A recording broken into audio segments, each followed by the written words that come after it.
Hello, അപ്പോൾ എനിക്ക് കേക്കിനേക്കാൾ ഏറ്റവും ഇഷ്ടം ഇപ്പോൾ ബ്രൗണിയാണ്. നമുക്കത് ഉണ്ടാക്കണം എങ്ങനെയാണെന്ന് നോക്കാം. സൂപ്പറാണ്. നമുക്ക് ഫസ്റ്റ് വേണ്ടത് ഡാർക്ക് ചോക്ലേറ്റ് ആണ്. അതൊരു 200 ഗ്രാം എടുക്കുക. പിന്നെ ഒരു 100 ഗ്രാം ബട്ടർ വേണം. ഇതിൻ്റെ correct detail video long video ഇട്ടിട്ടുണ്ട്. നിങ്ങൾക്ക് അതിൽ ചെക്ക് ചെയ്ത് കറക്റ്റ് അറിയാം. പിന്നെ ഇതിൽ ഞാൻ കൊടുക്കാം. ഇതിൽ പിന്നെ വേണ്ട നമുക്ക് കുറച്ച് ഡ്രൈ പൗഡേഴ്സാണ്. അതിൽ മൈദപ്പൊടി, കൊക്കോ പൗഡറൊക്കെ ഇടാം.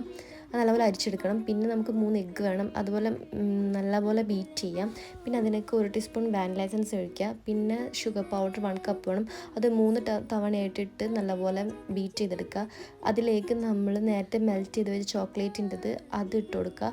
പിന്നെ നേരത്തെ എടുത്ത് വെച്ച് ഡ്രൈ പൗഡേഴ്സും അതും കൂടി ഇട്ടിട്ട് എല്ലാം കൂടി നല്ലപോലെ മിക്സ് ചെയ്യുക. ഇത് കുറച്ചിട്ട് നല്ലപോലെ മിക്സ് ചെയ്യണം. ഓവനിൽ 150 ഡിഗ്രി പ്രീ ഹീറ്റ് ചെയ്തിട്ട് നമുക്ക് ബേക്ക് ചെയ്യാൻ 170 ഡിഗ്രിയിൽ 30 മിനിറ്റ് ബേക്ക് ചെയ്യാൻ വെക്കാം. പിന്നെ ഒരു ടൂത്ത് എടുത്തിട്ട് അത് കുക്ക് ചെയ്യുന്നൊന്ന് ടെസ്റ്റ് ചെയ്ത് നോക്കുക. പിന്നെ നമുക്ക് ഡെക്കറേറ്റ് ചെയ്യുക, കഴിക്കുക. അത്രേ ഉള്ളൂ. സൂപ്പറാണ്.